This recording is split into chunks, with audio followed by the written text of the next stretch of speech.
We're men, okay? That means a few things. Men sometimes have strange motives for the things they do. But we are still proud. For if a man loses pride in manhood, he is nothing. I'm a man. I'm sensitive. Confronted with their true selves, most men run away, screaming. Isn't this a strange conversation for men who aren't crazy? You make me want to be a better man.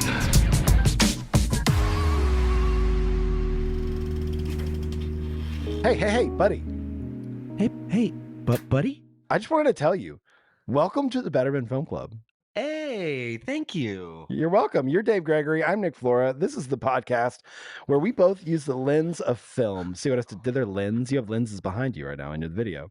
To explore, to challenge the social messages, to dissect, explore, and challenge the messaging and social conditioning that men have received in the last century, both the positive and the problematic, all in hopes to be a little better. We're trying to be better. Like I'm going to do that intro another time, not this time, but another time a little better. I want people to know, take me off the pedestal. You're like, man, Nick never says anything wrong. Everything he says Boy, is are you spot off. on. Yeah. You know what? I want you to see that I'm a human. I'm a man. I'm sensitive. Like our pal William Murray said in the opening of this podcast. Hey, I want you to know I have a deep amount of respect for the fact that you did not abandon and restart that intro. You were like, hey, this is who I am. I'm here. Yeah. Get used to it. Yeah. This is my intro. Yeah. I'm here. I'm a mess. I've had half of a cup of coffee at 8:00 at night. Who knows what's going to happen? Let's go. You woke up at 5 a.m. today. I woke up really early because I had a dream that I will not discuss on here, but it messed me up. Oh, another one of those sex dreams you have about me, Dave. No, I will. Hey. I will detail those. I'm not afraid. The internet's tried to keep me down too long about my sex dreams. I will not be subdued. Yeah, no I one wants did. to subdue You are the last person I that's talked crazy. to before I went to bed. So last night. Oh, So crap. you are in my dreams for sure. Sorry, buddy. It's okay. It's mostly just Kate, and then you're just in there too. Okay. Yeah, that I totally get. That I totally understand. Yeah. Hey, guess what I discovered last night? Can I derail us? Yeah, I love that. Is that what you want right? Hey, real quick. We are you want me basically to a derail train us? in Ohio. Derail us, my friend. No, this isn't that much of a derail. Topical. There's a great movie. Well, I say great. It's a very interesting movie that I found on Hulu last night, starring Allison Brie and Aubrey Plaza, that I've literally never heard of. Is it called The Little Hours? No. Spin Me Round. Is this it? Mm-hmm. It just came out, I thought. Right? Oh, did it? Okay. I think it's I was like, 2022. where the heck did this thing come from? Yeah. Why have I never heard of it? It is the weirdest, most fun public access 80s mystery, Really? Hallmark, goofy. It's just such a weird vibe. Everything about the movie is the weirdest vibe. The soundtrack, or not even the soundtrack, I Wait, should say, did you like watch the it? scoring. I watched half of it last night. So you watched that movie? Yes. Okay. Just checking. I did just watch checking. half of that. Yeah, well, here's the deal. I went, so we tried to record this podcast last night. We can tell everybody. Internet was not cooperating with us. I could hear like every third word from Nick. Finally, like the third time that we got kicked out of the deal, we just like gave up. So I wasn't like in the mood to go like, oh, let me go study this movie we're discussing tomorrow again. I That's was fair. like, I'm decompressing right now. So I also don't want you to think I was like really watching this movie. This was like, No, I was enjoying some But you've also beverages. seen, we're talking about This Is 40 today, and it's a movie you've seen a few times. Like, this isn't, Oh, yeah. this isn't Yeah. new. Yeah. No, I have heard of this movie only because they did a movie a few years ago called The Little Hours, Yeah. which is have you seen this movie? It's so weird. Yeah, it's insane. And John C. Reilly's in it, Molly Shannon's in it, Kate McCucci plays, they're nuns. It's wild.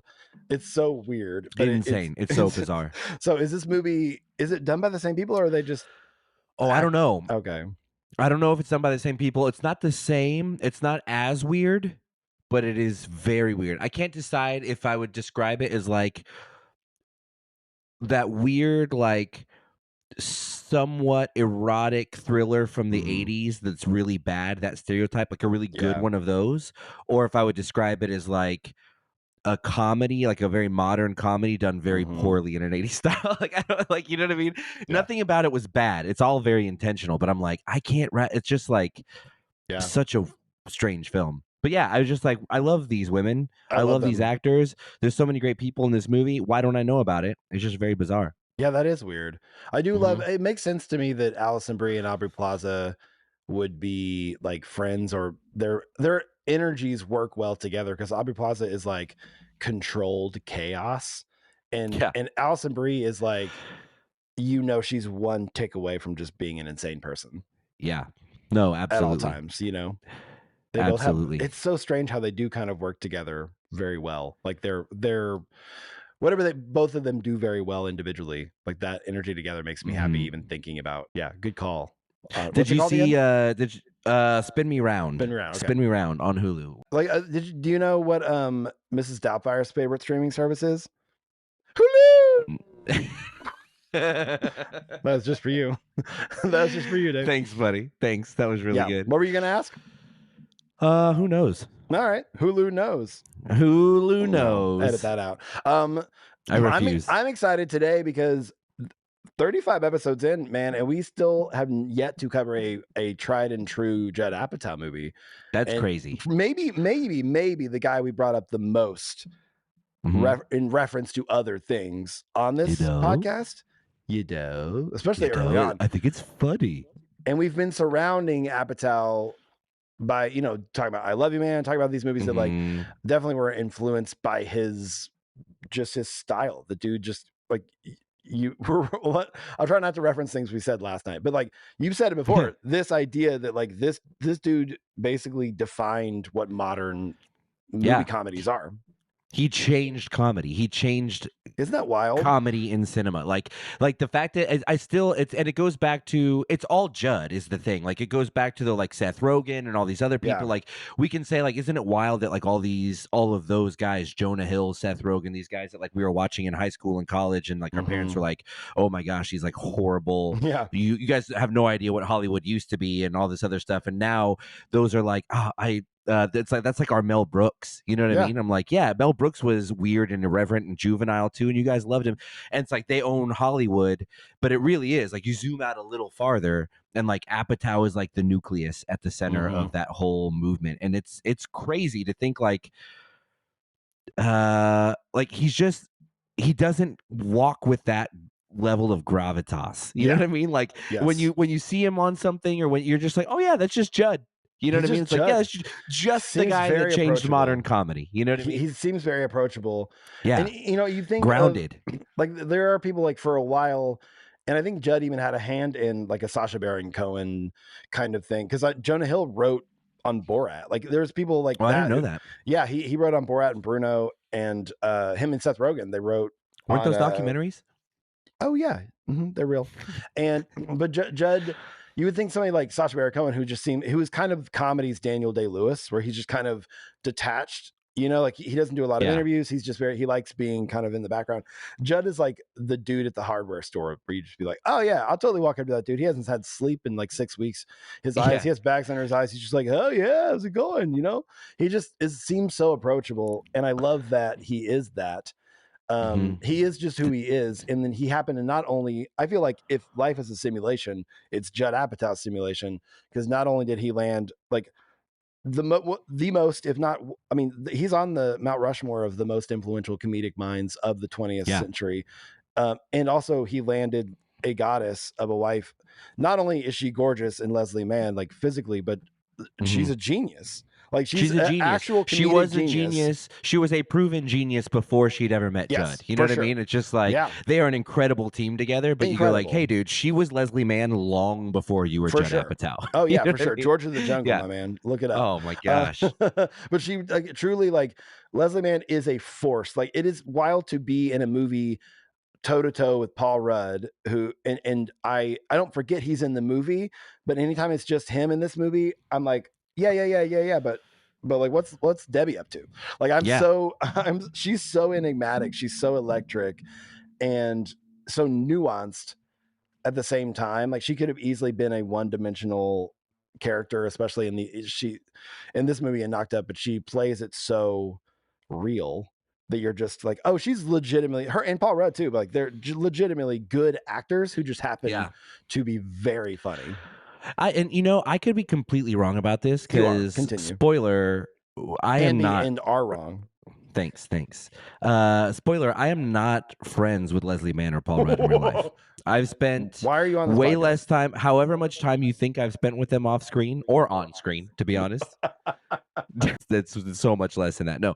But like something that I think is interesting about both of them is I'm like, have you seen Leslie Mann on Hot Ones? Yes, I love it. She literally bosses everyone on set around in the least bossy way. She shows up and she is Debbie on that set because Debbie is just Leslie Mann. You know what I mean? Like and it's similar with Paul Rudd. Actually, you could even, I didn't think about this, but even on Hot Ones, like that viral clip where he was like, look at us, who'd have thought? Not me. Yeah. That whole thing that went viral. It's like, dude, that's just Paul Rudd. That's why I Love You Man is good. That's why Ant-Man is fun. That's why Clueless was fun with that role. Like he's just kind of being, even if you heard him on what was the podcast he was just on? Because I mixed them up. He was just an armchair expert, Dax Shepard's Armchair, podcast, that's right. Yeah. But he was talking about growing up, how he stole all these little isms from friends of his in school. And you go like, I could see that because I can tell that you do those in real life too. You know what I mean? Him on Hot Ones was amazing. Leslie Mann on that same show, like she literally called, she was like telling Sean, like, man, you're evil for this. And he was like, don't look at me. This wasn't even my idea. That's the creator of the show back there. The guy that like co-created it with him, and she calls him forward. She's like, "Get out here, bud!"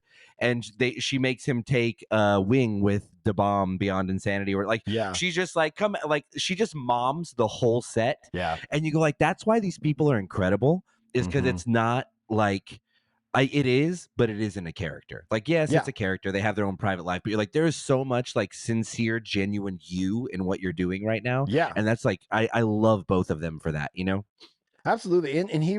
In this movie specifically, you know, like to give a brief history lesson, if for people who don't know, Judd started off as a comedian with a lot of the mid 90s SNL crew, the Adam Sandlers and all this stuff like that. And he's just been in the comedy world forever. You could go even deeper than his history than that, where he used to literally do podcasts before podcasts were even a thing, where he interviewed comedians. Just go back and like, it's fantastic. You just read his Wikipedia if you're just unfamiliar.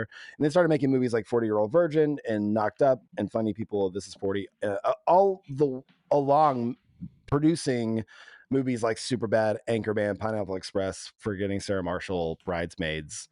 It's just The Big Sick. It's just wild. And then TV shows like Girls, Love, Crashing, Undeclared, starting with Freaks and Geeks, which is iconic in its own right. It's just wild. Like, he has just had his hand in so many things. I also saw today that we mentioned on the Lost episode we recorded yesterday, the show or the movie Begin Again, from the same guy who did Once and Sing Street. Judd was a producer on that. I didn't even know that. Oh wow, I didn't know that.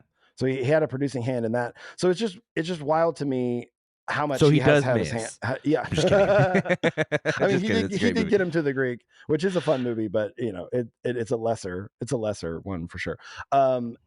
For every Ricky Bobby, you know, he's got a what's the movie where Ellen Wilson plays the bodyguard for the little kids? Drillbit Taylor. Drillbit Taylor. There you go.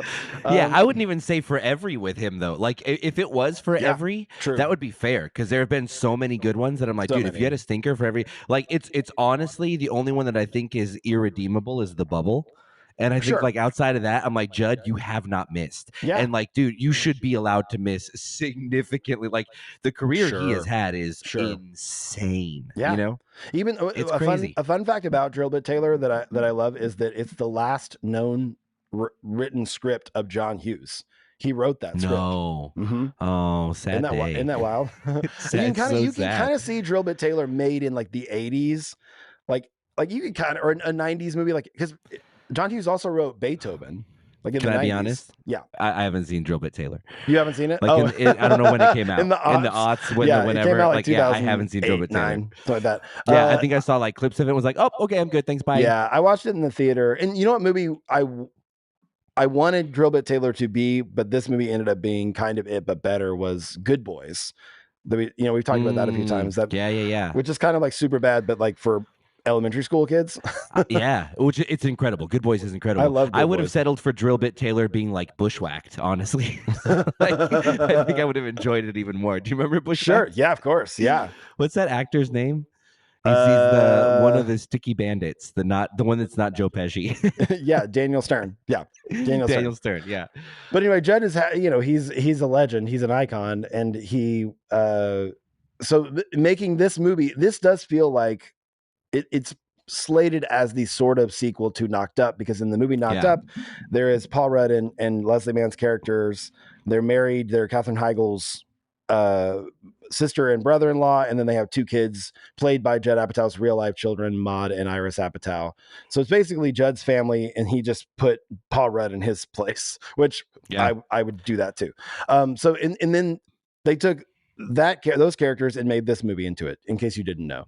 And so in my opinion, This Is 40 is the most Judd Apatow movie, because it feels like the most him. It's the most honest. It has silly moments, but it's not like, there's not a ton of gross out humor like we're used to in kind of like 40-Year-Old Virgin or Knocked Up or whatever.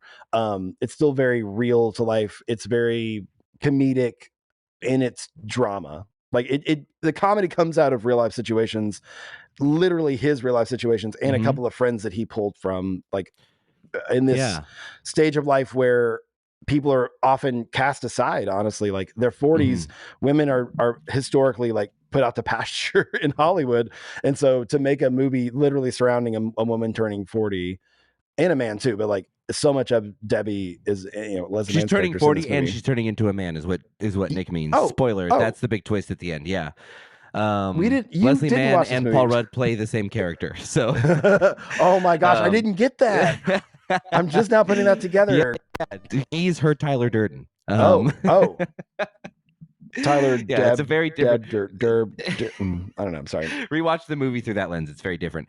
It is. I think it's definitely the most autobiographical of his films. Yeah. Like, and I think something else, we didn't really get to this last night on our Lost episode, but like something I was thinking about today is like, it's also like, I think like this movie has extreme cultural significance, the same way that I Love You Man does. And again, I have to remind myself on the daily that I Love You Man was not written, directed, or produced by Judd Apatow. Yeah, because he it didn't feels touch like it. all three. Yeah. But in the same way that like I think I Love You Man is like has objective historical significance, and that like that movie will serve as like a mile marker in history when male friendships began to be reevaluated, when I was to just even say men became collectively more aware of themselves emotionally and mentally. And it's like that movie was an expression of that. You know what I mean? You go like, 100%. hey, that's like when you look back at a lot of movies, you go, oh, you know what the crazy thing is about like what's the one that I haven't seen, Singing in the Rain. It was one of the first ones to kind of like tweak its own nose. Like that was one of the, like that changed the way cinema was going, or it was an indicator of the way culture at large was changing. There's a handful of movies like that. I Love You Man did that. I think something that This Is 40 does that's really interesting is like I watch This Is 40 now as a 36-year-old, and I'm going, I can't wait to be them. I'm not going to have kids. Me and Kate, I'm all snipped up. I'm not going to do that. But like outside of that, I'm going like, I'm not looking at this going like, ugh, that's 40. Yeah. Like This Is 40 made 30 years ago is like an episode of The Golden Girls. You know what I mean? Like those women were 50 on that show. I know. That's crazy. And so I think something that's really interesting about This Is 40 is that it really is, it's going to be a mile marker for people in the future to look back and go, hey, this is around the time that like cultural awareness of age and perception of age completely shifted. 20 years ago, 40-year-olds were like, I listened to Pod Meets World, actually, the Boy Meets World podcast where they recap that. There's an episode about how the dad goes through this crazy midlife crisis and he's like breaking down. He does all these crazy things and stuff like, and in that episode, he was like 36. And they look back at that and like, that's crazy. Now, Paul Rudd goes through his own shit in this one that's kind of midlife crisis-y. Yeah. But I think that they did a really good job going like, hey, 40 is kind of the new 30 too. Like there's something they didn't try to make that point, but they inadvertently captured it. And that's something I've just been thinking about today where I'm like, man, that's one of the first movies that really highlighted, hey, 40 is starting to look different, which also means 20 and 30 and 50 are all starting to like, the culture is shifting in a significant way because of like just technology and, you know, technology. Technology. Shout out Iris Apatow. No, dude, you're absolutely correct. And it is exciting to me to see movies like this and I Love You Man, which bummed me out because I Love You Man, we talked about it a lot, but like that movie came out the same year as The Hangover and just got demolished. Every studio comedy got demolished by The Hangover. And rightfully so. That movie is a behemoth. Like it had a moment, but to me, I Love You Man is this is a slow burn, the long con. It's the movie that will stick around. And because it is so one of a kind, even Paul Rudd in his interviews for Ant-Man this week, because we're recording this the week that Ant-Man came out or the week after it came out, he's doing all these interviews and people are doing kind of these like retrospectives on his career and stuff and interviews. And he talks about I Love You Man a couple different times in some interviews that I saw where he talks about how like he'd read thousands of scripts. He's like, I never read a script like this. Like I was like, and then he heard that Jason Segel was going to do it. And he was just like, well, this is going to be amazing. Done. He's like, done. Yeah. He's like, I get to hang out with like one of my favorite people for, whatever it was, 9 weeks. And you can totally tell that movie, is that what that movie 9.5 Weeks is about? Yeah, it's about the making of I Love You Man. Mickey Rourke spit in Jason Segel's mouth. That is when he Please says, "Anybody want a peanut?" And the mother want a peanut. If you like the movie I Love You Man, pause this podcast and go watch 9.5 Weeks right now. Thank oh us my gosh, later. you'll be like such a fan. Do not do that. Don't do that. But the fact that I Love You Man was 2009. It's 2023, and that movie, that movie still, other than the technology and some of the style, it feels so fresh. And this is 40 feels fresh. Wild. You just blew my mind saying that. I met my wife in 2009. We were not married. We've been married for 12 years right now. Yeah. 12 and a half. It's That's the same crazy. amount of time then. If that is the same amount, if you met your wife the same year that I Love You Man came out, both those things, your relationship and I Love You Man have been around the same amount of time. Did you know that? That's insane. No, like that movie feels so fresh for me. That's insane. Like that is legitimately blowing my mind right now. Yeah. It does. It feels fresh. Everyone else now is like, no way. Dave and Kate have been married forever. We're shocking the world right now. Their relationship is exactly as long as Totes McGoats has been a thing. Thank God. That's crazy. Thank God. What were we thanking God for? No. Okay. I love you, man. Thank God for I Love You, man. I know, sincerely. That movie and this movie, like I was watching it. It's the same cinematographer as Sideways and The Descendants. Like he chose a different cinematographer for this one because he wanted it to feel more alive. And I think Funny People, his movie before this, is a really beautiful movie. Like the way they shot it and everything. Like there's a lot of like them flying into the private jet hangar or whatever. It's like it's sunset. Like when they go to that MySpace event. That's how long ago that was. Yeah. Fuck Facebook. Also, Funny People came out in 2009 as well. Funny People and I Love You Man. Did it really? Both 2009, yeah. I know that because I worked at a movie theater in 2009 and I stole posters for both I Love You Man and Funny People. But that's amazing. Off the Wall, by the way, I don't give a. So this movie feels so fresh. I think has a lot to do with that cinematographer. A lot to do, with the DP. It just looks fresh. Like there is a look to this. And because it's not shot by like a like rom-com cinematographer. It's shot by somebody who shoots dramedy. Like this Sideways and the Descendants, those are movies that have comedic moments, but they're shot to kind of look more serious. So you don't start this movie and you're like, oh, I'm watching a comedy. You watch this, you start this and you're like, this could be Friday Night Lights, this could be Parenthood, this could be, whatever it is. And I think that really does a lot to kind of set up the visual palette for like what we're about to see. That's really good. Yeah, I didn't know that. It's a fun little trivia nug. Yeah, I got a lot of those. I also love that it's 2012 and they let you know it because teenagers are on Facebook. Like one of the things is like, and every time they talk about chatting with their friends, they're like, I'm going to go get on iMessage. And I'm like, oh yeah, 2012. I guess it was shot in 2011. So I'm like, oh, this is odd. So there's a few things that I wanted to lead us through in this conversation. With this movie, this is probably in my top 10 of all time, by the way. Like I think fairly recently, it's definitely in my top 5 comedies of all time, although it doesn't feel like a true comedy because of a lot of things we're going to talk about.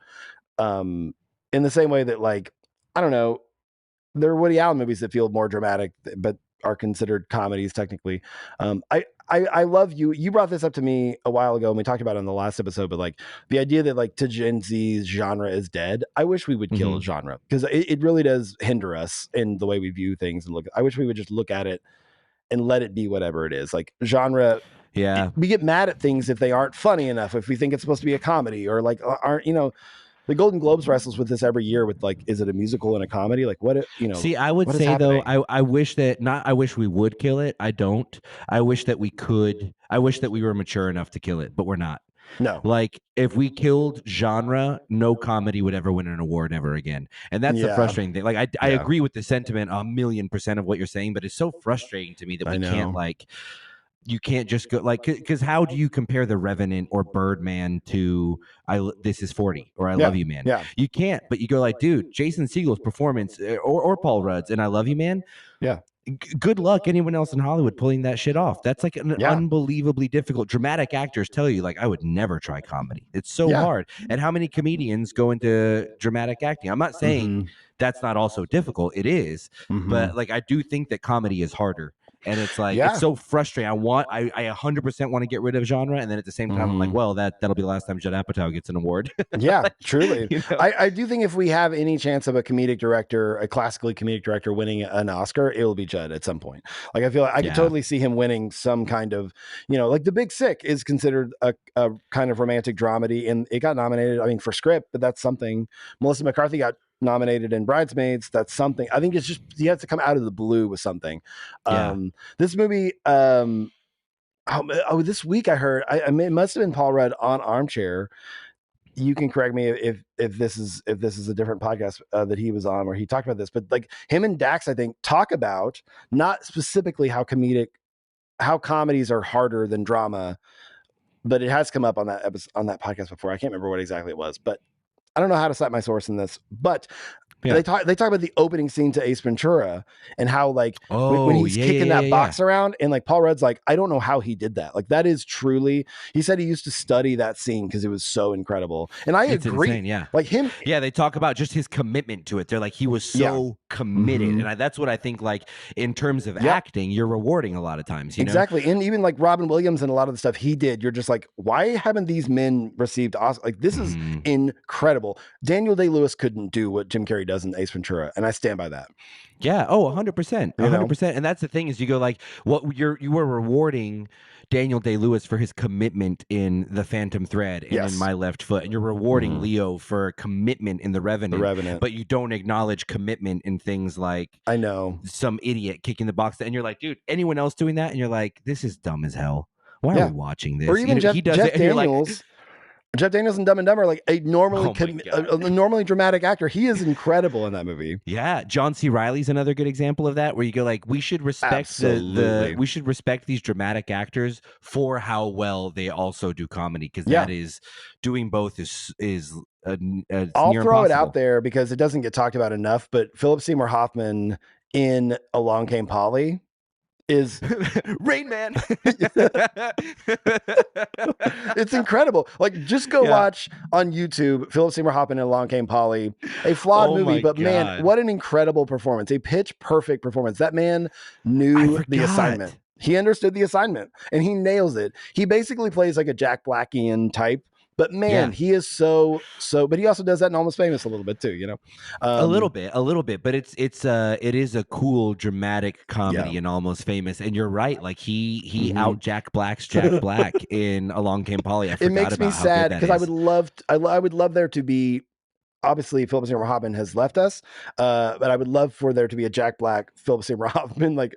Oh my gosh, co-starring vehicle, some dramatic, like where Jack Black does a little bit more drama and maybe he plays the less kookier one or something. I don't know. It'll never happen, but I can dream. Wait, did you hear also on that? This is basically just a armchair expert recap.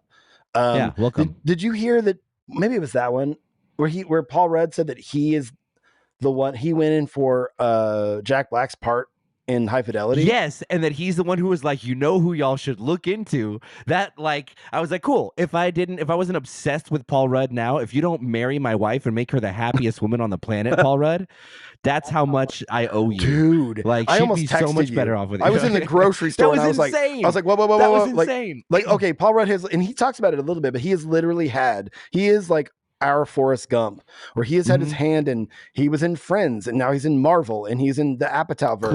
Clueless. I don't love Clueless because of him. I would have loved it honestly, no always matter who forget they he's in cast it. in his role. Probably, Yeah. you know what I mean? Like, Yeah. but like he definitely elevates it. But I'm like, it's crazy. It's one thing to be in my favorite movie. It's another thing to be responsible for why my favorite movie is my favorite movie, and that's where No Paul Rudd is. You're like, joke. How amazing! oh, thank God he didn't get that role. By the way, like he would have been amazing in it, but like, yeah. I mean, he does. That's around the same time he did Wet Hot American Summer, which is one of my favorites, and he plays kind of a dick in that. I mean, he plays a dick in that, but he plays kind of like I could see him doing like the Jack he would have Black played like it differently. Yeah, he would have played it differently for sure. And Jack Black is like iconic in that movie. He makes High Fidelity.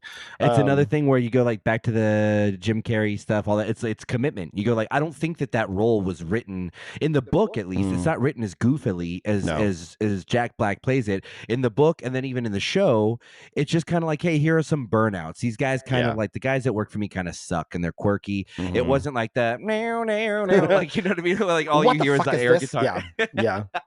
It sucks ass. Like we needed a ass. We needed that. Like we didn't know we needed that, but we needed that, especially because I mean, this isn't the High Fidelity episode, but it might as well be. Like Rob is so heavy in everything, in that whole thing. We need the levity, and it allows Todd to just be Todd Luizzo, who plays Dick, to just be Dick. You know, Dick, brother, what's her name? Hannah Anaconda. So getting back to This Is 40, this is a movie that has a plot but almost doesn't. It's almost unimportant. So this is, and I these are my favorite types of movies. I love Mad Men because it is a character driven show. I love anything that's a character study. I love the show Love because it's a character study. Like, and this show or this movie, This Is 40, is basically about a married couple turning 40 on the same day or same week around the same time. The wife is in denial about getting older. The husband is just kind of over it, but he's been in a different way. Kind of, they make a decision. Kind of, if there's any plot, it's there at the very beginning of the movie. They both decide here's a list of things we're going to do better, and we're going to be better. And then all of them, because they try to do all of them at once, just one after another crumble because they haven't taken care of a lot of the things that they already.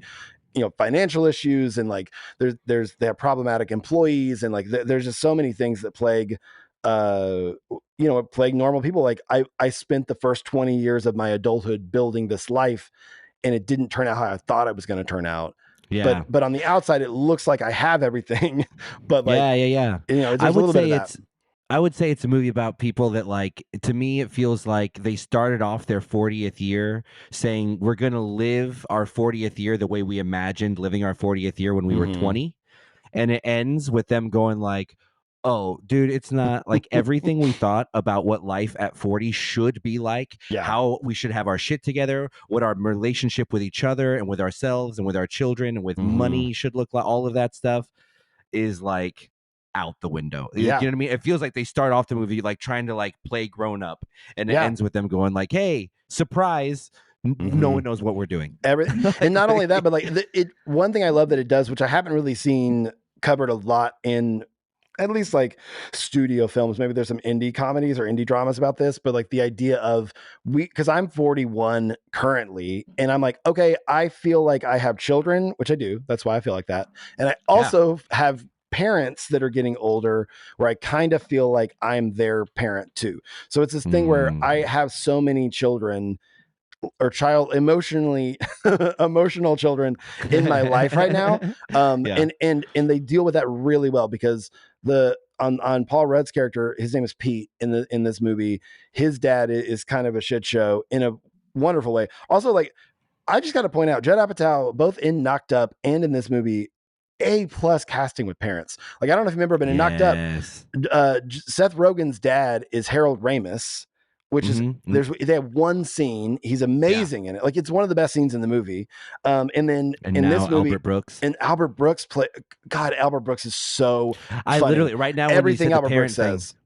Right now, when you said the parent thing, I was like, "Oh, dang! I forgot about the whole Albert Brooks storyline. Like, that's so great." Albert Brooks is amazing. He plays a very stereotypical Jewish father who's down on his luck financially, and because him and his wife, they're both older, decide to like I guess freeze eggs and have kids late in life, and they end up having 3 kids. So in this movie, they have like 3 5-year-olds, 4 or 5-year-olds, the triplets, and it's just a nightmare. Like as soon as the kids come in, I get anxiety. I'm just like, oh my gosh. Isn't he?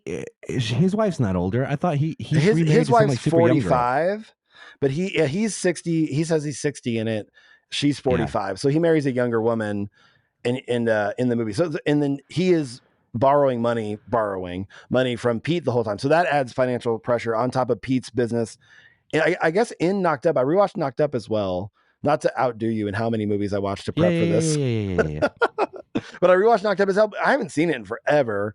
And I just wanted to watch the Pete and Debbie scenes, honestly. But he works for Sony in Sony Music. He signs bands and stuff. And also it's brought up in Knocked Up and a deleted scene in This Is 40 that Pete's character, who's in the music business, he signed Pearl Jam. Like that's his big thing, is that he was like 20 and he signed Pearl Jam. That's crazy. And he's been chasing that ever since. There's even a moment where Chris O'Dowd's character, who's also every line he delivers is perfect, says like, you're the guy who passed up on the Arcade Fire or whatever. And he's like, everybody passed up on Arcade Fire. Because he has kind of a retro label, which he signs a bunch of older acts. One of them being Graham Parker and The Rumor, which is the band he's trying to push. A band I thought was made up. I never heard of Graham Parker and The Rumor. Had you? Yeah. No, I hadn't heard of them, but I figured none of the other bands in the movie were made up. Yeah. Frank so I was Black, like, this must be someone. Amy Mann. And honestly, also Graham Parker was so not funny or interesting that I was like, this guy for sure is a real musician from the 70s. I think he's kind of funny. There's a scene at the end where Graham Parker and Billie Joe Armstrong like are laughing about how they are both having songs on Glee while Pete is like dying, like struggling financially. That's very funny to me. But and there's a funny scene where he's like, oh man, you thought the record was gonna sell? Like, you gotta have a small nut, man. You gotta have a small nut. And he's like, I don't have a small nut. I have big nuts. Graham Parker. Which is, I guess that's Paul Rudd being funny. But Graham fun fact, Graham Parker got into this movie because he's a 70s British rocker, 1970s, and now is actually in his 70s. But he wrote a blog post around 2011, 2010 or something about the state of the music industry. And he was like, I'm just trying, my best hope is to get my songs into movies. And then in the blog post writes, are you listening, Judd Apatow? And then because Judd Apatow is himself, he has a Google alert set up for himself. And he saw it, and then he was like, "Oh yeah, I love Graham Parker and The Rumor, you know." And then he took him out to eat just to like meet him and pick his brain while he was writing this movie, and it ended up just putting him in it because he's like, he actually fits the role of like somebody that is known but isn't so known. Like if you put Rush in it, you'd be like, Rush is kind of a big band, but it's kind of the perfect band because I mean I've been a music fan my whole life. I've never heard of Graham Parker and The Rumor. And they have been around, apparently. Yeah, I guess. I feel like you're more of an older soul than I am with music. Like I feel like just yeah, absolutely. I know your soul is so distinguished. Dude, I have such an old soul. I know it's your old. One your foot in soul, the grave. That soul. Your soul has to take a baby aspirin every morning. That's how old it is. Yeah. My soul recognizes your face but isn't quite sure what your name is. Oh, that's just face blindness. Brad Pitt has that. So does David Farrier. But so this movie starts off on like there's so much shit bubbling below the surface while they're trying to kind of build on the like exactly what you just said, like fix all the cracks in their life all kind of at once. Their oldest daughter is entering into teenagehood, or she's 15. The youngest daughter, there's this like certain divide between them at one point. There's a really great line in it, and this is what I want to go through and kind of get your take on and talk and unpack a little bit. Is there's so much truth in this movie. There's things that are talked about and things that are brought up that I've never heard talked about in a movie before, especially a movie with a married couple or a family. And one of them is, you know this because there's considerable difference between you and your sisters, 6 and 9 years, right? Is that right? And my brother is 4.5 years older than me. And there's a part where like they are the two siblings are fighting a bunch, and Debbie says to Sadie, the oldest daughter, like, you have rejected her your entire life, and now she's lashing out at you. Like, she has tried to be your friend, and you've like absolutely wanted to have nothing to do with her. Like, you are reaping what you sow. And in that scene, the youngest daughter is doing something gross. Like, she's sticking her fingers in her mouth and rubbing it on the, and in my house, that kid would have gotten in trouble. But in this one, she's like girl, you kind of asked for it. And when I first saw that, I was like, that's not fair. But I kind of understand what they're talking about, because there is a sibling thing where it's like, you do. Because my brother was so shitty to me. And when I would lash out as a little kid, like I always thought he kind of deserved it. So like just that little, there's a little moment there, which I think is fairly interesting. I don't really need to unpack that, but I just thought that was interesting. Feel free to cut that out. I honestly, I read that scene completely differently. I don't think that the mom was in the right there, and I think that this is in the beginning of the movie, and honestly they're both pretty shitty parents when this movie starts out. Like, I look at that as mom projecting onto that relationship what she is seeing, or what she's afraid of Sadie is about to do to her. She's headed into puberty, and she's going to get all weird, and she's going to reject me, and she's going to whatever. And like, it almost felt like the mom lashing out at her teenage daughter because she's noticing changes in her, and they're making her insecure. She's not where she wants to be in her life, all that. Like, it felt like kind of unstable mom, because like, hey, whatever this weird psychoanalysis thing is you tried to do on your kid, tell the little one to stop licking her fingers and touching people. Like, you know what I mean? Like, to go like, well, you've rejected her. Shut up. Like, what do you mean you reject? Like, hey, guess what? She's gonna get rejected by other people in life, and she can't stick her whole hand in her mouth and wipe it on people when that happens. So just parent your kid. Like, maybe maybe what you're saying is right. Also, I hadn't thought of that. I have a vasectomy and no kids, and but in this scene, there's also Pete and Debbie are in a huge fight. They're not speaking in this moment. So she definitely is projecting some of that, if not all of it, onto the oldest daughter. And it also, this scene makes me cry. There's a scene after this where they separate, like Paul Rudd's character goes away, and Leslie Mann's character, Debbie, is putting down the girl for the night, the youngest, Iris Apatow's character. They euthanized the girls at the end euthanized her and put her down. I don't know if we mentioned that. Oh, yeah. Sorry. So they're not just bad parents because they let their kids get away with everything. They kill their kids. Spoiler. Every night. But there's a moment where, like, and Judd says, like, when they were on set, it was just Judd, the DP, and Iris and Leslie, and it's one shot, and she's sitting there talking to Iris, and it's just them talking. She's like, from what Judd says, is they're not in character. She's just having a conversation with her, and they're just seeing where it goes. So the mom asks the daughter, like, do you want to have kids when you grow up? And she says yes, but only one. And she goes, why only one? She's like, well, then because then they can't fight with each other, and like, they'll never feel left out, like all this different stuff. And it's so real, and it truly, like, it makes me tear up, because it's such an honest moment. It's not acting. And then Leslie Mann gets emotional, because I'm sure that this hits very true to their actual real life situation. Of course. And she just starts kissing all over her face, like you, out of the mouths of babes, you know? And truly, I feel like in Knocked Up, to funny people, to this movie, which these children are all in all those movies, Iris Apatow is like a comedic sage. Like, she's incredible. Like, she's crazy. She's unreal good. It's crazy. It's so good. And Maude is incredible too, but in a different way. I think that it takes it back to something that I think is so special about comedy, and why it's so hard for adults to do it, because it's just like, she just doesn't seem like she's trying. Like, she's just saying, like, they're sitting at the table and she's like, no technology, you know, like, with this stuff. She's just repeating. The behind the scenes, I have seen a lot of the behind the scenes on, like, Leslie and Judd working with Maude and Iris on this, because there's a featurette about that on YouTube, and it's like, you really see them just like, Iris kind of doesn't seem to get what's happening. Yeah. Like, you know what I mean? It just seems like they're just like, hey, do you just want to go, like, play with mom and dad at work? And, like, they get it's at work, and they're being good when they need to be good. Maude's definitely old enough to get that, like, what's happening here and everything. I think it's like, I think Maude has a very high acting IQ. Like, you see it in all of these movies, and I don't mean this disparagingly, but I don't see the same IQ in Iris as much as, like, in these early performances. It's just like a fearlessness, you know what I mean? She's not trying to be funny, she's not aware of anything. It's not the IQ that I feel like Maude makes choices, and they're the right ones, and she's so talented at such a young age. Iris is just like, dude, I don't know the rules, and because I don't know through the rules, I can kind of walk through walls. You know what I mean? And she's just doing crazy stuff, and you're like, what on earth? Like, she is so freaking funny. And I can't stand kids in movies that are trying to be funny. Yeah, It's the yeah. least funny thing in the world, you know? Yeah. And I think that's part of like back to random reference like Ace Ventura or all this other stuff. It's like, yeah, those are adults who were able to go do it without looking like they were trying. They just like, did 100%. it. And you're like, what is that? You know? Yeah. And Judd talks about how he was like in the commentary for This Is Sporty. He says, I don't actually know if Iris is a good actor or not. I actually don't care. She makes me laugh. And so every time she said something funny, I put it in the movie. And you can tell.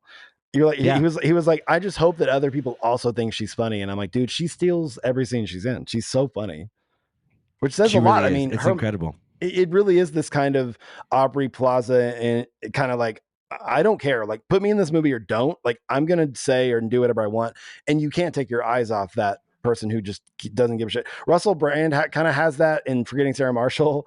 And I mean, honestly, Jason Segel plays that really well in I Love You, Man. He just doesn't really care. He's just kind of like, I mean, whatever. Gonna be who I am. Speaking of which, so we'll get to Jason Segel in a second. I do love like Annie Mumolo, who is a comedy writer, actress. She plays the character of Barb in this. She also co-wrote with Kristen Wiig, Bridesmaids. And she's Barb and Star from Barb and Star Go to Vista Del Mar. And she plays Barb in this as well. I love that she's both Barb. She's quite the Barb. Not short for Barbara. That's what Star is. Star is short for Starborough. Don't forget that. Don't forget that detail. Barb and Star Go to Vista Del Mar. Highly recommend if you haven't it's a comedy that's criminally underserved at this point.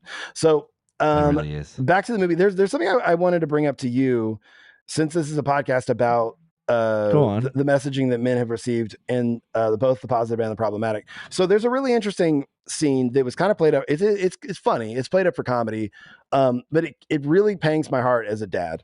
And there's a scene towards the beginning where the girls are all outside. Both the mom and the two girls are outside, and they're doing flips on the trampoline.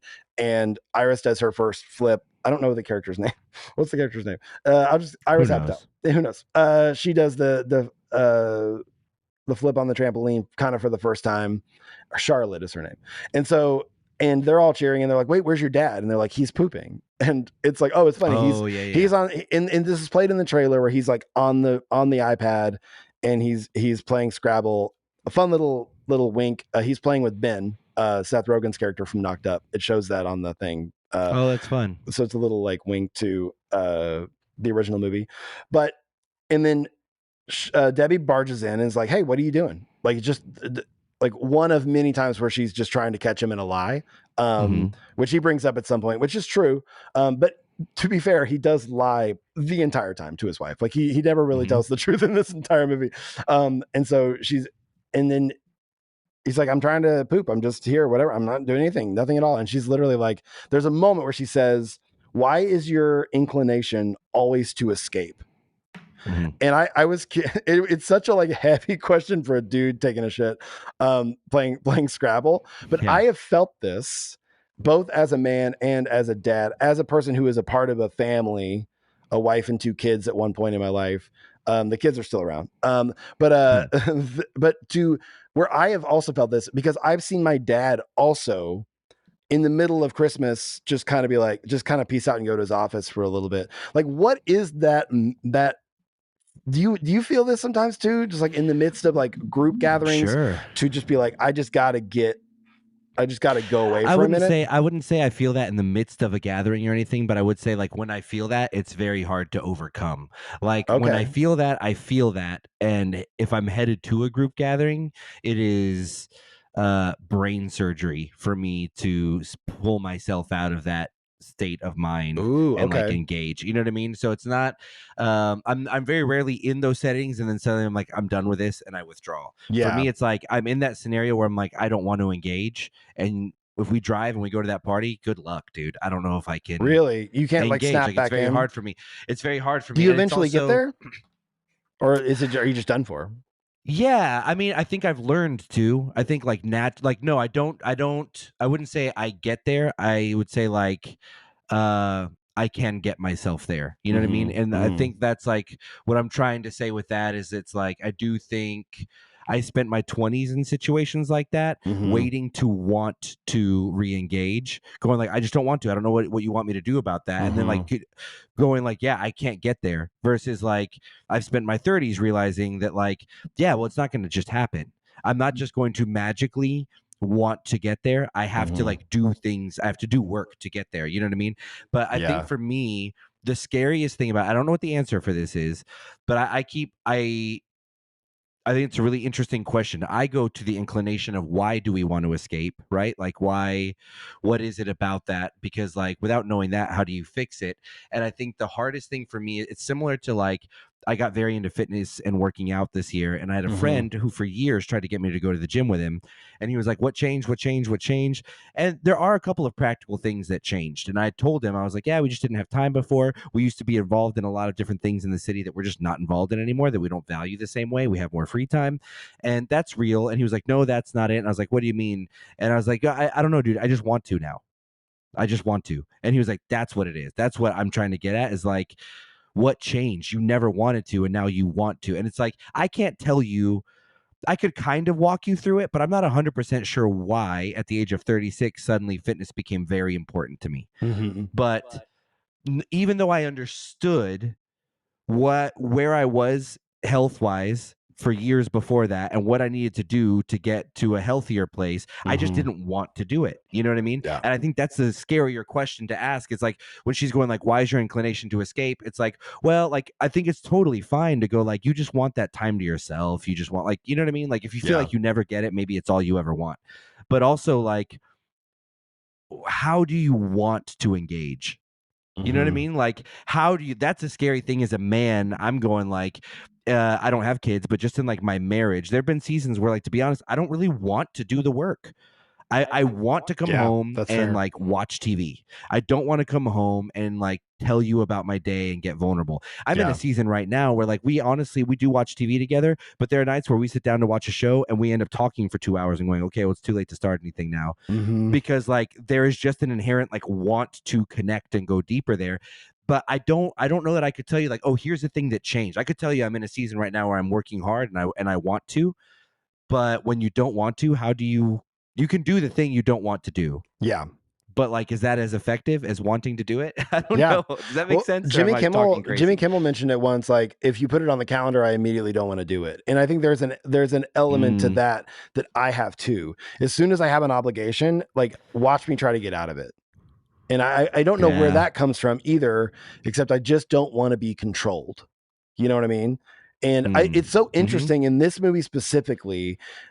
I love that they do this. Okay, so rewatching Knocked Up, nobody is dissecting first off this movie like these movies like this, but it's so great that Judd did this, because the big problem, the capital B, capital P, big problem with Debbie and Pete in the first movie in Knocked Up is that Debbie just wants Pete around, and Pete is like, you're smothering me. She thinks he's cheating, and he's actually in that fantasy baseball league. Like, he just wants to go see Spider-Man 3 by himself. Like, it's just this whole like thing. And they even have a discussion in the hotel room on mushrooms. One of the best scenes in Knocked Up, where he's like, amazing. Where you know what I'm talking about? Where Seth Rogen's like, she just wants you around. What's wrong with you? She likes you, and he's like, I don't know, man. I don't know. Like, he's freaking out. He's like, yeah, what is wrong with you? Why can't I accept love? Love? You can't accept love? It's like the greatest thing. He burps. Anyway, it's so good. That scene is incredible. Go watch it on YouTube or just listen to me do it over and over again. But dude, and so he realizes, oh, Debbie just wants me around. And in the movie with like, oh, I get it. I see it. Guess what? Here we are. Like, what? That was 2007. This is 2012. So here we are a handful of years later, still dealing with the same problem. And I love that because that is very true to life. Like, if you are in a rut, if you are in a Paul rut, high five, baby angels. If you are in like a groove, like, you can't, like, you can understand it and still be stuck in that groove. Because I've had so many instances like that where I'm just like, I don't know what it is in me.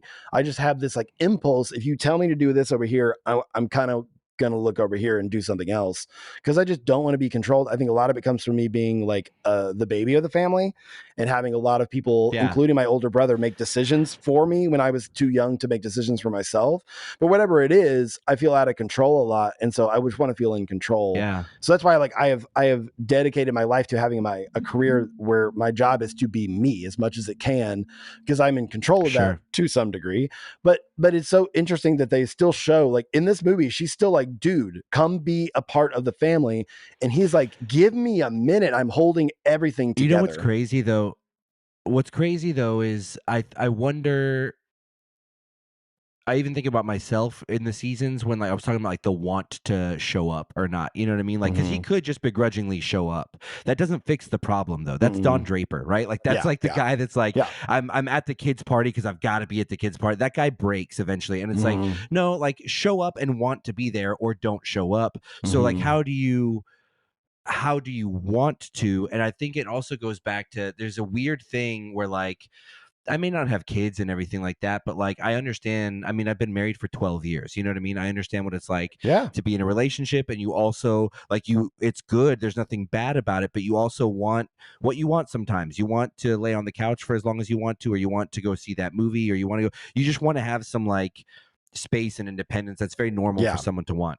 But it's interesting because I feel like when you don't feel like you're getting that, it's all you pursue. And you pursue it in a bitter way that you have to hide. And so you never are really satisfied with it. And it's like the first half of this movie, she's right. All he does is escape, but he doesn't even ever feel like he's getting what he wants. He feels guilty about it. He doesn't really feel like he's getting what he wants. He's not satisfied with it. And all he does is pursue it. And it's like by the end of the movie, when they work on some stuff, there's actual balance. He is showing up. He is being there. He's showing some sacrifice. He's being vulnerable and talking about. And at the same time, it's like he's more satisfied than he was when all he was doing is pursuing what he thought he wanted. Does that make sense? With like the selfish, that selfish through. And that is a weird thing because I know that there have been times where I go like, all I want is my free space. All I want is to be able to do what I want to do, how I want to do it. And when that's all I'm pursuing, somehow it never really hits. Like, you know what I mean? Like to my wife's perspective, she'd go, dude, are you kidding me?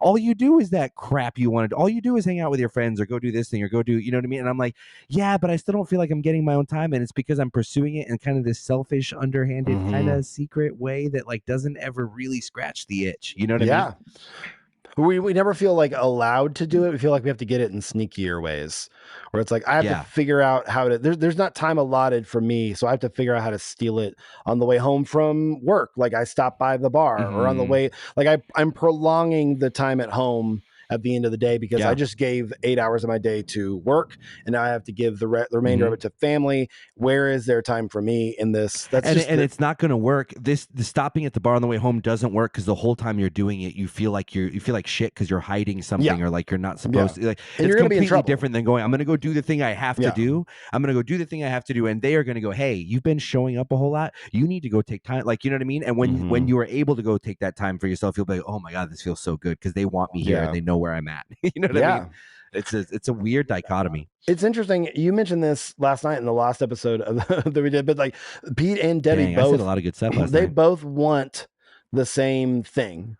In which it's they both almost verbatim say, like Paul Rudd or Pete toward the end so it's revealed that there is a pregnancy that has been kept from Pete the entire time.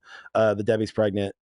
And once it's revealed kind of unceremoniously, accidentally to him, and he runs away on this bike. It's the last big set piece of the movie, and he hits a car. Like a guy opens a car door because he doesn't see him, and he crashes into it, and he gets in a fight with this dude, and he just yells like, "When is somebody gonna see me?" Like, I just want somebody to see me. And there's a moment where Debbie says that to him too. And there's a moment in here like where they both have this, like they both just want to be seen and understood. And I've been in that relationship, man, where like we're both like, but what about me? Like I'm just learning how to advocate for myself for the first time, and so are they. And it's almost near impossible if you're not willing to also put what you are advocating for down and look out of curiosity and grace at the other person and really hear what they're saying. But if you're holding your bat and you're like, oh, I can't wait to use this on you, and you're done using yours on me, which is what they do the entire movie. And it's almost hard to watch, except and at first you're just like, geez, like just have a conversation and fix all this. But they're dealing with 20 years or 15, I guess they're together at this point, 15 years of not having that conversation. You can't just go 15 years of not having that conversation to start to have that conversation without all of it unraveling. Because every time they try to talk to each other, like the therapist taught them how to, it just very quickly turns into like name calling or just throwing shit at each other. And it's so realistic. I've been in this relationship. Dude, that therapy scene is a really good one too, because it's like our generation is so obsessed with therapy, and I think that like we've been obsessed with a lot of bad therapy too, like therapy that stamps this like one size fits all. Here are some tools that will help y'all communicate. Just do these things and you will communicate well. Like, don't say this. Say when you do this, it makes me feel like, and it's like. You put all this stuff in place that like doesn't get rid of bitterness. It doesn't make you a better communicator. Smart people, like that might work on dumb people. I don't know a better way of saying this, like you say, like, if you don't know how to say it, Dave, say it the wrong way. I'm going to say it the wrong way. Say the wrong way. That may work on dumb people, but intelligent people like these two in this movie find ways just to do those things sarcastically that still scratch that little shitty itch of getting your barbs in. It doesn't actually teach you again how to want to communicate, how to open up, how to, you know what I mean? And I do think that's really interesting because it's like, again, our generation, the people that I surround myself with at least are therapy obsessed. We talk about it all the time. Yeah. We read all of these books. But we're not, it's in like for years, our generation has gone to therapy that was kind of at best virtue signaling and at worst just teaching you polite ways to be shitty to your partner or the people in your life, or you know what I mean, like emotionally educated ways to be like emotionally immature somehow, versus like what they actually do in this movie, which is like it's just, they're going to therapy at the beginning of the movie, but it's wildly ineffective. Over the course of the movie, they learn how to assume positive intent with the person that they're in a relationship with, without like stamping some platitude on it of like, I feel when you do this, I feel. It's like, no. And it just makes me think a lot about how like even our efforts to do good, we're doing such a bad job educating ourselves in the generations that come of like, this is a movie about people going, hey, no adult ever taught me how to be emotionally aware or intelligent. So I've just got to figure it out at 40 when I'm millions of dollars in debt and I have a family relying on me. It's just like the wrong time to try to figure this stuff out, but it's the only time we've got. And we're really good. I mean, crazy. One of the downsides of pop therapy, which I'm a big fan of because it helps a lot of people get in there, but like it's so easy to cosplay as a therapized person. It's so easy to be like, I know the language. I know how to say what boundaries are. I know how to say this is toxic. This is a narcissist. All these words are thrown around so much. But I mean, I think even for me, for a little bit, I was really good at like being a person who was educated, but didn't actually practice any of the things I preach. I literally had a therapist once tell me my biggest problem was I talk a lot about vulnerability, but I'm never actually vulnerable. And I was like, crazy, yeah, you're right. I never actually share anything about How long did it take you to find a new therapist after that? I mean, he was fired that day for sure. His name is Chad. Like, I'm not gonna have a therapist named Chad tell me things like that. No, Chad's changed my life. But that dude, like, but legitimately, I was like, oh yeah, you're right. I do talk a lot about being vulnerable, but I'm never really vulnerable with anything that I say. And that's the same thing where it's like, because that's scary, but it's fun to talk about it. Because it's like, look at all the knowledge I've amassed. I am not using any of it. Yeah. Well, and similarly, I think about Bodies, which came out this year. It's like one of my first experiences really embracing a film that is just so deeply Gen Z. You know what I mean? And it's like, I was raised on movies exactly like this that were Gen X. And I watched those turn into being movies about millennials, and now it's Gen Z. And it's so funny to hear like even just in the trailer, just watch the trailer and you'll get it. But there's like all these scenes where like someone puts their hand over someone else and she goes, stop silencing me. Yeah. And another one where she's like, I'm just really triggered right now. Or they use all of these like deeply therapized terms that do like kind of they kind of hint at an emotional intelligence that isn't there. You know what I mean? Yeah. Because it's just a part of the vernacular of the movie starts off with stuff like that. Even her going like, why is your instinct always to escape? Or is it always to, you know what I mean? It's like, even the way that she's seeing that and framing that is this really unhealthy. You go like, what you're not thinking about this in terms, you're not looking Mhm. at this and going, okay, my husband's doing something that's frustrating me. How do I assume positive intent here? Same Mhm. way when she's like saying like, don't eat these cupcakes, and he's just so fucking annoyed by it, and he doesn't just stop and go like, hey, my partner is trying to not so subtly tell me she would like me to make some lifestyle Yeah, changes. so I could What's be around behind that, or longer. what's yeah, and it's so funny because like they get to the end of it, there's nothing about them in this movie where you go like, these are unintelligent people, or where Yeah. there are movies screaming at this like god, even what is it, the Before trilogy, you're just screaming at the screen going, why won't y'all just do it this way? Why won't y'all just say this movie is not that? This movie is wildly relatable. I am always 100% on both of their sides, and I understand why they're doing Yeah. exactly what they're doing. Yeah. But then you get to the end of it and you go like, oh, it was so obvious. The answer the whole time was communicate, Mhm. assume positive intent, you know what I mean, like try like participate in the life that you're living instead of letting it just happen to you. And so it's like it seems so Mhm. obvious, but at the same time you go like, it's so easy to feel like we are emotionally educated when we're completely bankrupt, you know Yeah. what I mean? Yeah. Oh, absolutely. There are It's several. crazy. There are several moments in this movie that there's a few that I want to touch on really quick, but there are several moments in this movie that I love that they show, because they could have them fighting the whole time like a marriage story or something like that, and you're like, ah, it just gets exhausting. There's a moment literally in the movie where Debbie and Pete go away for a weekend to Catalina, and they're like Yes. in the best mood, and it's one of my it's one of my favorite parts of the movie. Like they get high in a hotel room and Yeah. play jokes on with the attendant Oh person, yeah, whatever. they're just And she it's runs just by, he's like, did you see that? Did you There's see a that? mouse in here. There's a mouse in Yeah. here. There it is again. There's one where he says, "Have you seen my starfish?" He puts a starfish in his tidy whities. And you can tell that it's just so wonderful. And they even say like, "Oh, they genuinely love each other." Like you can tell that they adore each other. They even have a moment of like, "Why do we fight?" Why do we fight? I don't know. It makes no sense. It makes no sense. When we get in a fight, look in my eyes and let's remember this moment right now and know that we never have to fight. But you're such a dick sometimes. I know I am a dick sometimes. People think I'm so nice, but I'm such a dick. Thank you for admitting that. And you get so mad at me. Oh my I feel like you gosh. want to kill me. I do want to kill you. How would you do it? Oh no. Poison you. I poison your cupcakes that you pretend not to eat every day, and just put like enough in to just slowly weaken you. I love it. I would enjoy our last few months together. Me too. Because you'd be so weak and like sweet, and I could take care of you, but while killing you. See, you know what I love about us? You can still surprise me. I figured for sure you'd knock me out with one fell swoop of poison, but you would extend it over a series of months. Have you ever thought about killing me? Oh, yeah. Really? Sure. How would you do it? Wood chipper. A wood chipper? Yeah. A wood chipper? Yeah. Wow. I know. Did you see Fargo? Yeah? Oh, that's a bad plan. The cupcakes is a way better plan. It is. You're right. You know what? I won't murder you. Oh, I love you. I love you too. You know what I brought? What? A medical marijuana cookie. Ben gave it to me last Christmas. What? Yeah, I brought it. You did? Chocolate chip cookie. Should we do it? Let's eat the cookie and then we'll order a bunch of cheeseburgers and a bunch of, let's order the entire room service menu. Just get all of it. You deserve it. You really do. Wouldn't you rather have me around for less years and I'm incredibly happy than longer and miserable? Yes, and I just realized that right now. Go get the cookie. I'm getting a cookie. Go get the cookie. Should we watch porn when we eat the cookie?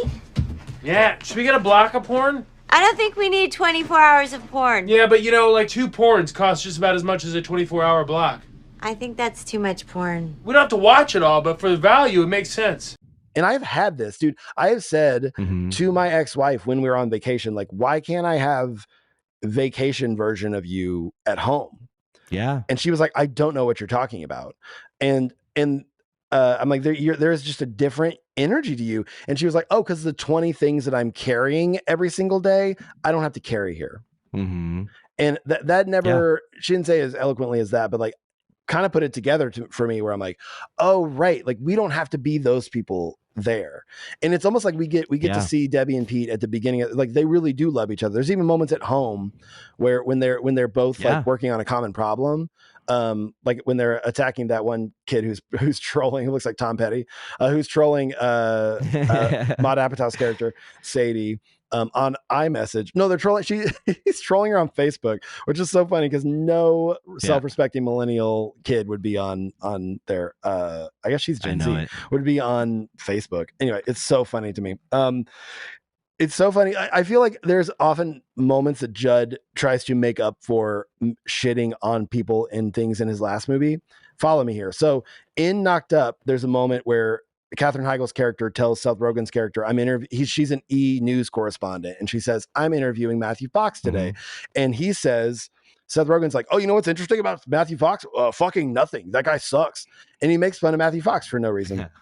In this movie, Sadie is obsessed with Lost and literally talks about how much she loves Matthew Fox's performance in it. Okay, that feels like he's making up for something. Number 2 example. In Funny People, he literally scripts there's a MySpace corporate event. He literally scripts James Taylor to say in the mic, fuck Facebook. And in this movie, Facebook is like the thing that they talk about the entire movie. So I wonder if there's like a little bit of like, I don't know how purposeful all that is, but it seems like Judd would be like smart enough to make a joke and they'd be like, oh, maybe we shouldn't have made fun of that guy. I got to make up for it in the next one. You know what I mean? There's little things I've just noticed. But anyway, just the whole so Pete is being pressured to take care of his dad financially in this movie, and which is also a thing I don't really see in a lot of movies like this. Where do you fall on the family pressure of that type of thing? Do you like the whole idea of family is everything? We take care of Hard family. Yeah. I mean, honestly, I may be in a I'll be super open and vulnerable about this, but maybe not with the specifics or the details, but I'm a very see, I don't even want to say biased because it makes it sound like I've made a decision out like emotionally or something like that, and I really haven't. But like I've set some like very serious boundaries down with my family this year for the first time. That and honestly, like 99% of my family is like, hey, we totally get it, no big deal. Like it's such a non-issue, you know what I mean? But I am 100% for helping family, and when I say family, I mean your blood relatives and the people that you spend most of your time with, and friends at work, and people who stood in your wedding, and neighbors, and whoever it is that you have love for and that you keep in your life. 100% for helping them financially if you never plan on getting that money back. And are okay with it, and any other way that you want to, if you have the bandwidth to do so, and also 100% down for just being like, hey, sorry, I love you, and that's not my problem, and I can't help you fix it. If that's where you're at, like to not do it. I'm not saying never to sacrifice for family, but I would say never sacrifice because you share genes with somebody exclusively, and if that's the only reason you're doing it begrudgingly, and never do it if it's coming at like a serious ongoing unsustainable detriment to yourself. Like I'm all for moments of sacrifice where you go, I will sacrifice X so that I can give to someone, as long as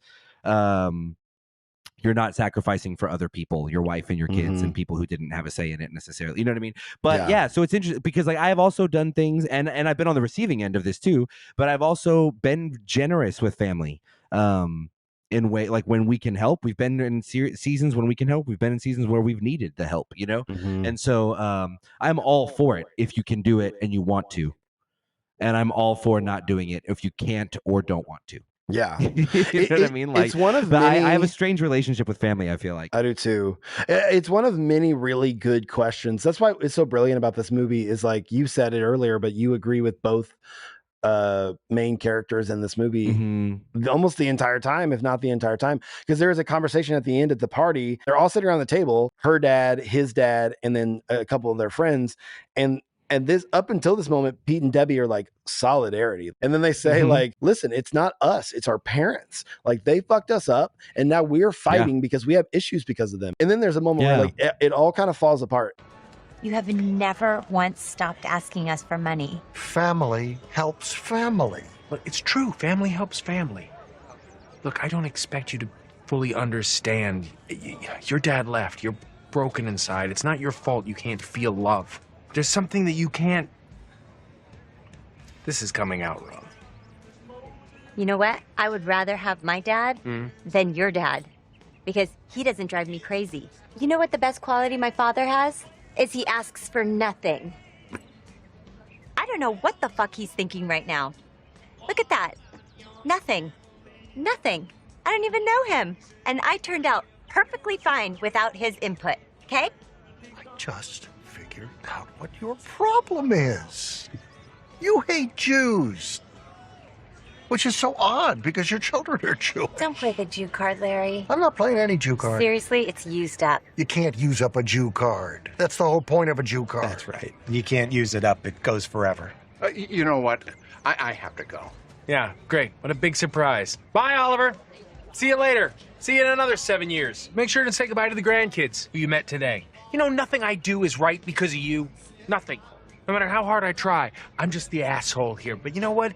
You know what I realized? It's you. You're the asshole. Good luck working that out. Happy birthday, and go fuck yourself. Hey, see you when the Cubs win the pennant. I'm gonna go light the candles and just get it going, okay? Very good. Maybe we should try the toast Can again. you be quiet? You just threw me under the bus. No, I don't understand. You threw me under the bus. You know what? We agreed to let go and forgive, but then you started ripping into my dad like a crazy person. I'm not ripping into your dad. I'm just saying to him what you say to me. Don't be such a ball buster. I am not a ball buster. You make me one. I am a fun girl. I am fun loving. I am a good time Sally. I dance hip hop. I cannot believe I have wasted my whole life busting the balls of people who have no balls. I'm the only one here who has any balls. There's a moment at that table where Paul Rudd looks at John Lithgow and says, like, I can't do anything fucking right and it's all your fault. Like, that is so fucking honest. That's so good. That is so honest. Like, and dude, that was kind of me in an instance in a past relationship. And I was like, I wanted to yell at a certain partner, if not both of my former partners' dads, to be like, I can't do anything fucking right because of you. Like, how dare you just come in here, you know? And he's like, I'm a spinal surgeon and blah, blah, blah, all this different stuff. And there's even a moment at the end where John Lithgow tries to leave. He's like, every time I'm involved, I fuck things up. I'm going to get out of here. And you're like, oh, there it is. He's not a shitty person. He is so insecure. He just bails because he doesn't think he's worth having around. Yeah. And it's not a good excuse. He's not a shitty person. He's just a person. And this movie reminds us that people are shitty. Parents are shitty. And that just kind of just like equalizes everything. If you just get to a point where you go like, everyone's shitty, then no one's shitty. This is just being people. Yeah. Which I really love that they show that. Because he says, like, listen, I screwed up my first family, so I tried to make better with my second. And they're fucked up too. Like, he hit my kid's on drugs. My wife is also on different drugs. It's this weird, like, it really does humanize parents in a way that doesn't really get shown a lot. Usually parents come in, you know, like in Knocked Up, like Seth Rogen's dad comes in and has one beautiful scene of like intelligence and wisdom and then leaves. And it's like, oh, dads have it figured out. And it's like, sometimes they do. And sometimes they're just as fucked up as we are. And they can't hide it anymore. Like the cracks are starting to show. And I love that they show that in this movie. Like, there's so many moments like that where I'm like, oh, like, I mean, to mention briefly at the beginning, the first conversation that Robert Smigel and Pete have is they're like daydreaming about their wives dying.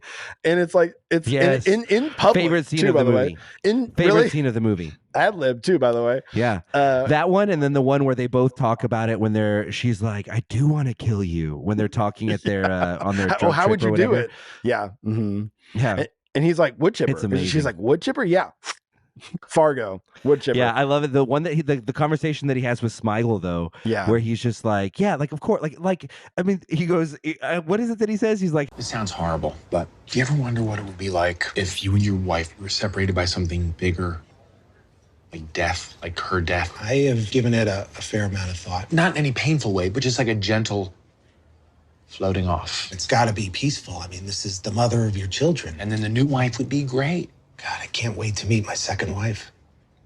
I hope she likes me better than this one. They're like daydreaming about this thing. And it's so funny. It's like, Robert Smigel says, it'd be like if she was the way she's here, she would not be here. But like he's describing death in this very like He's describing it in such a roundabout way that's very soft and gentle. That scene is so relatable, I and I think know, that says I so know. much that every married person in that deal was like, "Yes, I know what they're talking about, Yeah. and it's not. This is not weird. No, like it's my not- marriage is fine, it's and not I know what personal. they're talking about. Yeah, there's just Yeah, yeah, moments, yeah. especially in marriage, where you're just like, "Oh, I've said to death do us part, so death is an option." Okay, like it's like, So that's my way out of So okay, got it. So what if I daydreamed about that for a minute? Because that is just natural. Our brains, when we are stuck in difficult situations, think of every single option to get out of it. It doesn't mean we're actually, like trying to dream up how to make those ways happen, but dreaming like, oh, you know what? If like, I literally had that as a kid going to the dentist in the middle of the school day. I'm like, what if my dentist died? All my problems would be solved because I was in fifth grade and my only problem was I had to go to the Yeah. dentist. I didn't actually wish harm upon my dentist. Your brain just goes, how could this go away the quickest? Yeah. So I do love that. Of course, I'd be so sad for his family, but like, I also wouldn't have to be get this root canal today. Yeah, exactly. Like, oh yeah, I go to his funeral. I mean, maybe I look at it. I read his obituary at least. But anyway, this movie is lit. If you haven't seen this movie and you've listened this far, first off, God bless you. Number two, please go watch it. They're like all the scenes that we've talked about are just a few of many scenes that really tackle this. And honestly, I think a big reason why this movie wasn't talked about a ton at the time was much like a lot of the stuff Judd does. Freaks and Geeks comes to mind. A lot of the early kind of Seth Rogen, Danny McBride iterations like Pineapple Express. It's before its time. Like this movie feels like a now movie because these types of conversations, I feel like honest conversations between couples are more, for lack of a better term, normalized than ever right now. Like this is the type of conversations that couples are having because the tropes that we were brought up with our parents, like things you don't discuss at the dinner table, are kind of gone at this point. Thank God. A lot of them are gone. Seriously. I've sat at your dinner table and had really interesting conversations that my parents would never have because those subjects were considered, like out of literally on Thanksgiving. I was gonna say that Thanksgiving day that you were here, Yeah. we literally just a bunch of strangers showed up to my house, and I was just like, "Hey, let's get super personal. What's up?" And like people just responded, and so I they kept did. asking questions. Dude, it was amazing. That was one of the most vulnerable conversations I've had, and it was on Thanksgiving. That was amazing. I know, seriously. I know it. With Seriously. people you've never met that were just like, "I'll go there." Yeah. But as we wrap up, I want to mention one thing specifically. Is this movie is the perfect movie for us to do on this podcast for many reasons. But one of them is it has the cross section of both this and our Mad Men podcast because there's a scene where it's time for Pete's birthday party. Sadie has just finished watching Lost. She's having an absolute breakdown because she's watching Lost this entire movie. What are you doing? We have to get ready for the party. I just watched the last episode of Lost. Okay. You know what? We don't have time for this right now. We have a lot of people coming over. They're all dead. What? Jack, Kate, Sawyer. I don't care about the show right now.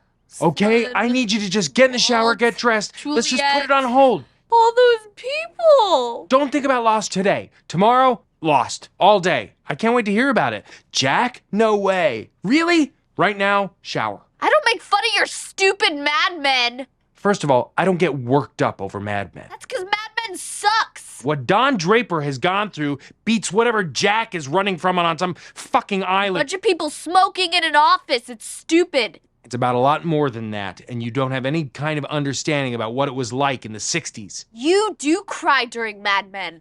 I don't cry over it. I appreciate it. Right. You know, wait, you're getting me off top. Just please get dressed. God, it made me laugh. I forgot all about it. I forgot that he totally references that. And it also makes me happy because Paul Rudd is lifelong friends with John Hamm. So that makes me happy that he had to drop that in there. That's a fun little Easter egg. Fun little Easter egg. There's a lot of those if you pay attention. I do want to say, like, this was mostly a thematic episode where we talked about a lot of the themes of the movie. Just a few things that I want to point out. The number one thing, the performances in this film are incredible top to bottom. Yeah. Megan Fox blew me away in this movie. Megan Fox is genuinely funny in this movie in a way that I have not seen her be funny before or since.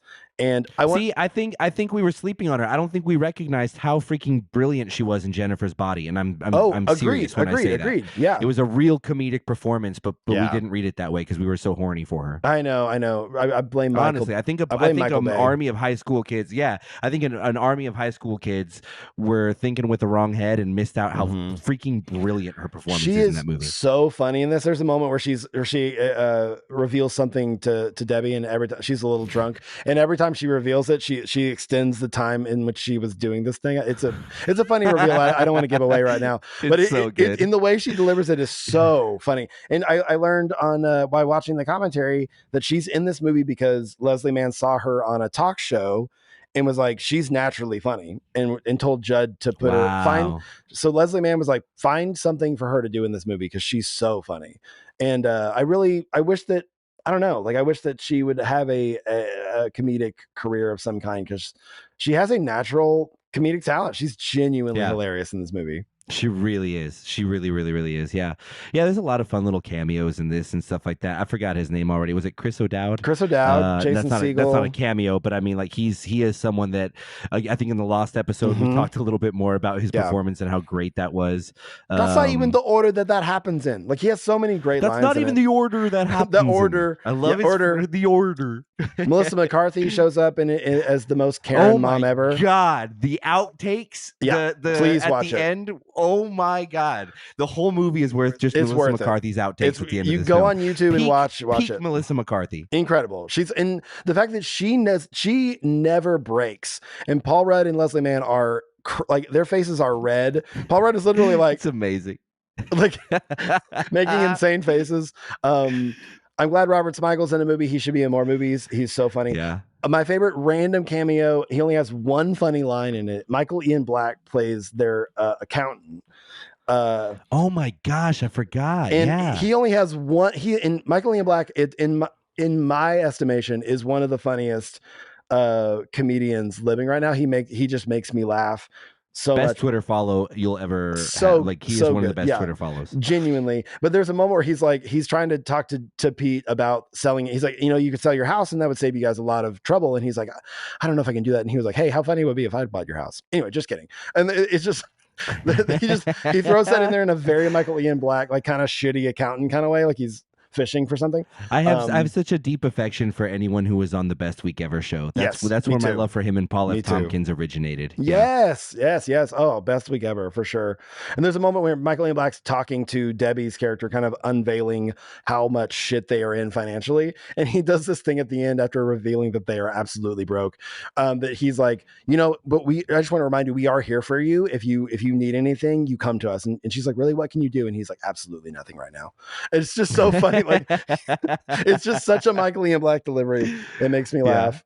A fun little Easter egg cameo. There is a scene where Megan Fox's character, who works for Debbie in this boutique that she owns, is having sex on like closed caption TV with CCTV, whatever, like the video footage of it. And she's watching it in bed with Paul Rudd. And she's like, oh my gosh, she's having sex with this guy. The guy she's having sex with is Bill Hader. Oh, that's crazy. I didn't know that. If you look, you can kind of see he put on a wig and like a bucket hat, but that's amazing. Judd said he was like, hey, Judd, I'll be in this movie for free if I get to make out with Megan Fox. I'm not kidding. He said he called Bill Hader at home and he was like, hey, can you come out tomorrow? I just need you to have sex with Megan Fox. And he turned to his wife and was like, can I have sex with Megan Fox tomorrow? and he ended up in the movie. It's really funny. It's a very comedic sex scene, but so this movie is littered with like incredible little micro performances too. So gosh, it's just so good. It's just so good. It's 2 hours and 12 minutes. And I honestly could have watched another hour of it. Like, it's just, I love it. We will do another episode on this movie next year. Sure. Like there's going to be a season 3. This is 40 ep where we like literally break down the performance. Cause I like that this was a thematic one, but there's so much that we left on the table. It's true. Yeah. Well, that's it. Follow us everywhere. He's at Dave Wears Black. I'm at Nick Flora. At Betterman Film Club on Instagram, Betterman Pod on Twitter, BettermanFilmClub@gmail.com. If you have any thoughts, comments, compliments, whatever you want to say to us, we are very reachable in that way. I think last week I had the quote. Is that correct? Oh yeah, here we go. Nobody thinks it will work, do they? No. You just described every great success story, which is from Say Anything, Cameron Crowe movie that fucked me up.